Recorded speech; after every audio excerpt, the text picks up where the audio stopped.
आज जब हमारा उत्तराखंड अपनी रजत जयंती मना रहा है तो यह अवसर है उस संघर्ष तप और त्याग को याद करने का जिसने इस देवभूमि को एक नई पहचान दी। कभी जिन सड़कों पर आज दो अभी दो उत्तराखंड राज्य दो के नारे गूंजते थे, आज वहां विकास की रफ्तार नजर आ रही है। जिन गांवों में उजाले की आस थी वहां अब उम्मीदों के दिए जल रहे हैं। ये 25 साल केवल एक कैलेंडर की गिनती नहीं, ये है हमारे साहस, हमारे सपनों और हमारी सामूहिक शक्ति की कहानी। तो आइए अगले कुछ मिनटों में चलते हैं उत्तराखंड की उस यात्रा पर जहां संघर्ष से निकला एक राज्य जो आज आत्मनिर्भरता की राह पर अग्रसर है। दोस्तों, 25 वर्ष पहले देश के भू राजनीतिक नक्शे पर 3 राज्यों का उदय हुआ था। ये थे उत्तराखंड, झारखंड और छत्तीसगढ़। तीनों ही राज्य धूमधाम से अपनी रजत जयंती वर्ष मना रहे हैं। हालांकि जनसंख्या और क्षेत्रफल के लिहाज से देखें तो उत्तराखंड इनमें सबसे छोटा है, लेकिन 2.5 दशक के सफर में इस पहाड़ी राज्य ने लंबी दूरी तय की है।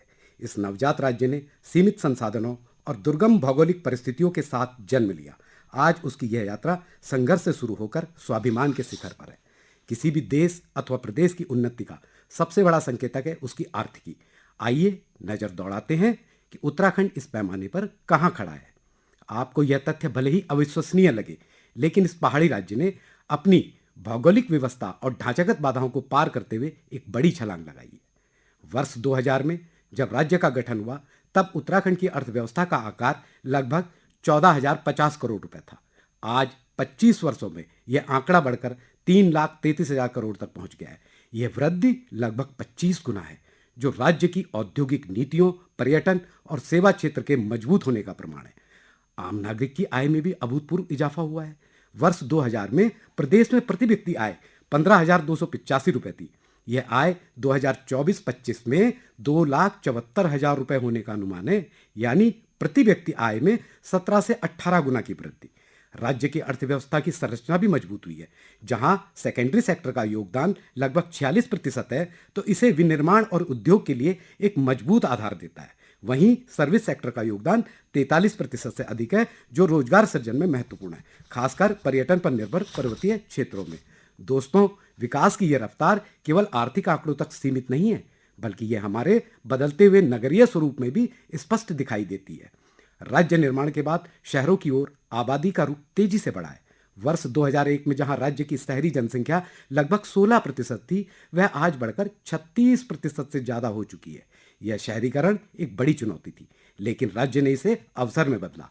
राज्य गठन के समय उत्तराखंड में केवल 63 स्थानीय निकाय थे। देहरादून ही एकमात्र नगर निगम होता था। आज राज्य में 107 नगरीय निकाय काम कर रहे हैं, जिनमें 11 नगर निगम हैं। इन 11 नगर निगमों का गठन नागरिकों को बेहतर सुविधाएं उपलब्ध कराने और शहर के विकास की गति को तेज करने के उद्देश्य से किया गया है। इस विशाल संरचना के विस्तार को समर्थन देने के लिए बजट में भी भारी वृद्धि की गई है। राज्य निर्माण के समय शहरी विभाग का बजट जहां 55 करोड़ रुपए था, वहीं आज यह बढ़कर 1300 करोड़ रुपए से अधिक हो गया है। इस बजटीय ताकत का उपयोग शहर के बुनियादी ढांचे, सड़क, सीवरेज, जलापूर्ति को मजबूत करने और 115 urban health and wellness centre जैसी नई सुविधाओं को स्थापित करने में किया जा रहा है। इन 25 वर्षों में कनेक्टिविटी भी बेहतर हुई है। वर्ष 2000 तक प्रदेश में सड़कों की कुल लंबाई मात्र 19,000 किलोमीटर थी, जो अब बढ़कर 45,000 किलोमीटर हो गई है। जल्द ही आप ऋषिकेश से कर्णप्रयाग तक रेल के सफर का लुत्फ भी ले पाएंगे। ऋषिकेश कर्णप्रयाग रेल परियोजना पर तेजी से काम चल रहा है, जो गढ़वाल के आंतरिक क्षेत्रों में विकास लाएगी। साथ ही बद्रीनाथ, केदारनाथ और गंगोत्री यमुनोत्री को भी रेल नेटवर्क से जोड़ने की योजना है। बेहतर कनेक्टिविटी औद्योगिक विकास का आधार है। इस क्षेत्र में भी उल्लेखनीय प्रगति हुई है। औद्योगिक विकास में सबसे बड़ा मील का पत्थर रहा वर्ष 2002-3 में घोषित विशेष औद्योगिक प्रोत्साहन पैकेज और सिडकुल की स्थापना। इस पैकेज के तहत उद्योगों को राज्य में करों में छूट और सब्सिडी दी गई, जिससे देश की प्रमुख औद्योगिक कंपनियों ने यहां का रुख किया। सिडकुल के तहत हरिद्वार, पंतनगर, सितारगंज और सैलाकुई जैसे क्षेत्रों में विश्व स्तरीय औद्योगिक एस्टेट्स विकसित किए गए। यहाँ 4,000 से अधिक औद्योगिक इकाइयां स्थापित हुई, जिन्होंने हजारों करोड़ रुपए का निवेश आकर्षित किया। आज उत्तराखंड देश में फार्मास्यूटिकल का एक प्रमुख केंद्र है। रुड़की और हरिद्वार क्षेत्र में कई बड़ी दवा कंपनियां हैं। पंतनगर और हरिद्वार में ऑटोमोबाइल और इंजीनियरिंग क्षेत्र में उत्पादन ने राज्य को उत्तर भारत के औद्योगिक मानचित्र पर मजबूती से स्थापित किया है। एफएमसीजी, क्षेत्र की दिग्गज कंपनियों ने भी यहाँ उत्पादन इकाइयां लगाई हैं। इस औद्योगिकीकरण ने लाखों प्रत्यक्ष और अप्रत्यक्ष रोजगार के अवसर पैदा किए। पर्वतीय क्षेत्रों में संतुलन बनाने के लिए पर्वतीय औद्योगिक नीति को भी लाया गया, जिसने हस्तशिल्प, जैविक खाद्य प्रसंस्करण, जड़ी बूटी उत्पादन और बागवानी जैसे स्थानीय उद्योगों को प्रोत्साहित किया। मित्रों, उत्तराखंड के लिए पलायन हमेशा एक बड़ी चुनौती रही है। रोजगार के सीमित संसाधन और बुनियादी सुविधाओं के अभाव में लोग गांव छोड़ रहे हैं। वर्ष 2011 की जनगणना और बाद में प्लान आयोग की रिपोर्टों ने खुलासा किया कि राज्य के कई गांवों में जनसंख्या में भारी कमी आई है। हैरत अंगेज यह है कि प्रदेश में 1700 से ज्यादा गांव पूरी तरह जनशून्य हो चुके हैं। इस गंभीर चुनौती से निपटने के लिए राज्य ने प्लान आयोग का गठन किया। इस आयोग ने राज्य भर के 10,000 से अधिक राजस्व गांवों का विस्तृत अध्ययन किया। आयोग की रिपोर्ट ने न केवल पलायन के कारणों को उजागर किया, बल्कि इसकी समाधान के लिए जिलावार माइक्रो प्लान बनाने की सिफारिश की। इन सिफारिशों के आधार पर सरकार ने सुदूर गांवों में बैंक शाखाएं, बेहतर स्कूल और स्वास्थ्य सुविधाएं पहुंचाने पर ध्यान केंद्रित किया। सरकार ने रिवर्स माइग्रेशन को प्रोत्साहित करने के लिए कई योजनाएं शुरू की। मुख्यमंत्री स्वरोजगार योजना के तहत लौटने वाले प्रवासियों और स्थानीय युवाओं को होम स्टे योजनाओं, जैविक कृषि, साहसिक पर्यटन और हस्तशिल्प जैसे क्षेत्रों में पूंजीगत सहायता और प्रशिक्षण प्रदान किया गया। उत्तराखंड की होम स्टे नीति देश में सबसे सफल नीतियों में से एक मानी जाती है। 6,000 से अधिक होम स्टे पंजीकृत हो चुके हैं। ये होम स्टे न केवल गांव में पर्यटकों को ला रहे हैं, बल्कि स्थानीय युवाओं को अपने ही गांव में आकर्षक आय का स्रोत भी प्रदान कर रहे हैं। चोपता, मुंशियारी और सारगांव जैसे क्षेत्रों में होम स्टे ने ग्रामीण अर्थव्यवस्था को पुनर्जीवित किया, जिससे पलायन पर कुछ हद तक अंकुश लगा और कई उत्साही युवा गांव लौटकर नवाचार में जुटे हैं। उत्तराखंड की पहचान है पानी और जवानी। करीब 10 वर्ष पहले अपने एक संबोधन में प्रधानमंत्री नरेंद्र मोदी ने कहा था कि पहाड़ का पानी और जवानी उसी के काम आनी चाहिए। राज्य ने अपनी जल विद्युत क्षमता में वृद्धि कर नदियों का सदुपयोग सुनिश्चित किया। वर्ष 2000 में हमारी विद्युत उत्पादन क्षमता लगभग 1000 मेगावाट थी। आज यह बढ़कर 1400 मेगावाट हो गई है। इसी अवधि में देश की सबसे बड़ी जल विद्युत परियोजनाओं में से एक टिहरी बांध परियोजना का विकास भी पूरा हुआ। यह बांध न केवल बिजली पैदा करता है, बल्कि दिल्ली एनसीआर सहित बड़े क्षेत्रों को पीने का पानी भी उपलब्ध कराता है। बीते 25 वर्षों में राज्य ने अपनी विषम भौगोलिक कठिनाइयों के बावजूद 20 लाख से अधिक घरों तक बिजली की रोशनी पहुंचाई है। पर्यावरणीय संवेदनशीलता को देखते हुए राज्य अब सौर ऊर्जा और अन्य नवीकरणीय ऊर्जा स्रोतों की ओर ध्यान केंद्रित कर रहा है। सौर ऊर्जा नीति के तहत राज्य ने अगले कुछ वर्षों में 1000 मेगावाट सौर ऊर्जा उत्पादन का महत्वाकांक्षी लक्ष्य रखा है। अब जरा कृषि की बात करते हैं। यह एक ऐसा क्षेत्र है जिसका अर्थव्यवस्था में सबसे महत्वपूर्ण योगदान है।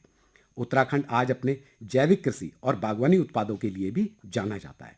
आंकड़ों के आईने में देखें तो खाद्यान्न उत्पादन में मामूली वृद्धि हुई है। वर्ष 2000 में खाद्यान्न उत्पादन लगभग 16.47 लाख मीट्रिक टन था, जो बढ़कर अब 17.77 लाख मीट्रिक टन हो गया है। लेकिन ध्यान देने योग्य तथ्य यह है कि यह वृद्धि तब हुई है जब बढ़ते शहरीकरण के दबाव में कृषि का रकबा घटा है।